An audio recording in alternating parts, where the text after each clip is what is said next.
Leatt boots, Moto-Dad reviews. Let's go. Before we even get started, let's just have a chat about why I'm reviewing the Leatt boots and how I got to them. Because you guys know, if you've been watching, that I am an Alpine Star fan. Tech 10s, Tech 8s, Tech 3s, Tech 7s, had them all. But when I went to go purchase some boots with my wife, the boot that she kept on going back to and trying on and saying that she liked were the Leatts. So obviously I had to get myself a pair, open them up, and show you guys my initial thoughts on what these boots are all about. So let's break into it. Okay, literally haven't even opened these boots up, but let's check the price first. These are gonna set you back $399.99. I gotta be honest, when I first saw the price of these boots, I was a little bit shocked, but let's see if it's actually worth it. Of course, the unveiling. The box is already torn, no big deal.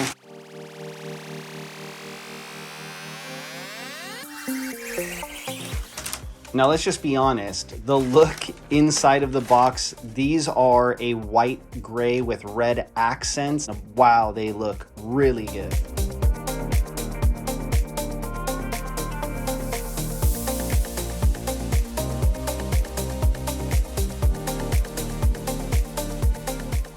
So officially, this is the 5.5 Leatt FlexLock boot.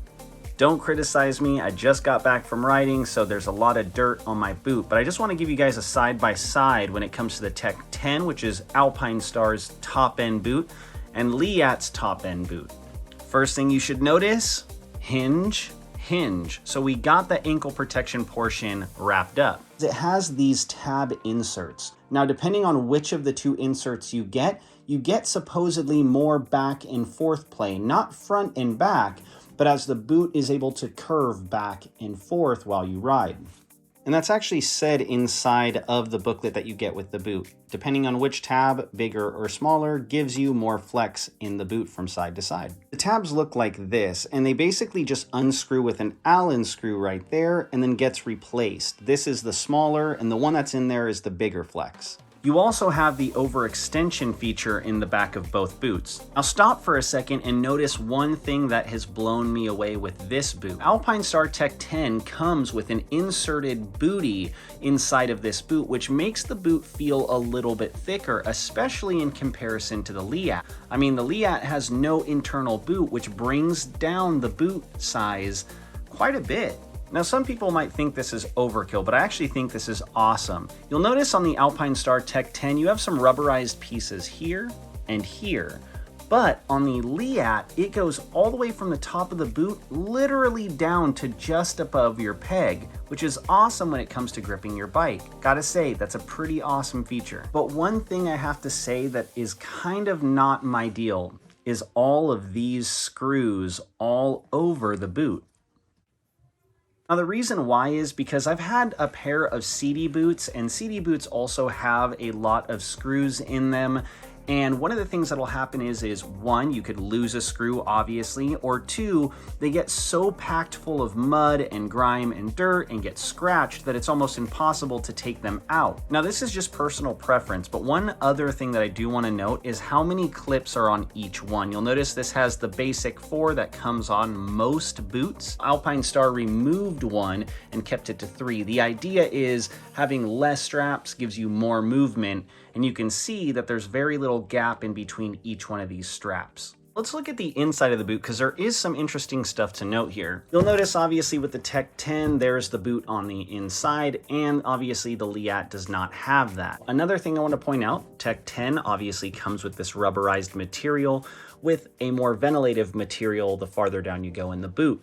On the Leatt, that ventilated material goes from the top all the way down to the bottom. This does seem like it'll create a lot more airflow, or at least keep you cooler. The downside is this rubberized material is meant to help with two things: keep your pants tucked in by gripping your pant leg, and allow for rocks and stuff to stay out because of, let's call it, a tighter seal around the boot. On the Leatt, you don't have that. I don't know if that'll be much of an issue, but it is something just to think about if you're in really muddy situations.